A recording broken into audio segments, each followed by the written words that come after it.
राज्याचे दिवंगत उपमुख्यमंत्री माननीय अजितदादा पवार यांच्या संदर्भात जी काही घटना घडली आणि ते त्या ठिकाणी आपल्यातनं निघून गेले त्याच्या तपासाच्या संदर्भात पहिल्यांदा तर या ठिकाणी मी स्पष्ट करू इच्छितो की दोन प्रकारे तपास चाललेला आहे।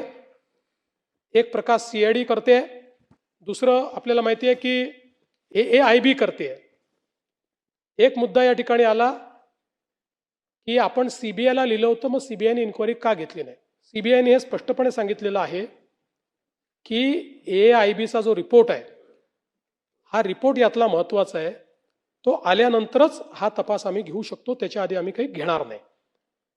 त्यामुळे त्याची आपण वाट पाहतोय। एक त्यांनी मुद्दा मांडला की आम्ही कर्नाटकात FIR केला, तो तुम्ही CID ला पाठवून दिला। पुन्हा एकदा समजावून सांगतो की ते तर जाऊ द्या, म्हणजे इंटरस्टेट FIR चं तर मी मागच्या वेळेसच सांगितलं। FIR नंतरची प्रोसेस काय आहे? FIR नंतरची प्रोसेस आहे चार्जशीट करणे। त्याकरता चार्ज तयार करावा लागतो। FIR मध्ये तुम्हाला कोण दोषी आहे हे FIR नंतर फायनल करावं लागतं की बाबा देवेंद्र फडणवीस आहे, जयंत पाटील आहे, रोहित पवार आहे, कोणीतरी जो कोणी असेल त्याला दोषी आणि त्याच्यावर चार्ज फ्रेम करावा लागतो, तर त्या FIR ला अर्थ आहे।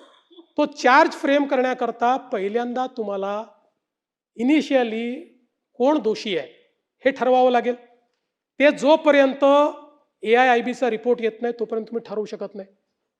आणि म्हणून हा जो काही या ठिकाणी म्हणजे तुम्हाला वाटतं तुम्ही पायलटवर करा म्हटलं, कंपनीचा मालक त्याच्यावर करा म्हटलं, तुम्हाला त्याच्याकरता ही प्रिलिमिनरी इन्क्वायरी लागेल ना।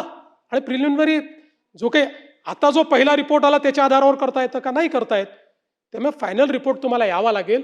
भावना महत्वाचीच आहे, पण शेवटी कायदा भावनेने चालत नाही। उद्याला कोर्टात गेला, कोर्टातनं एका मिनिटात कोर्ट सांगेल की असं कसं तुम्ही केलं, आणि मग चपराक बसेल आपल्याला। म्हणून मी पुन्हा सांगतो, या प्रकरणाचं सत्य बाहेर आल्याशिवाय आम्ही चूप बसणार नाही।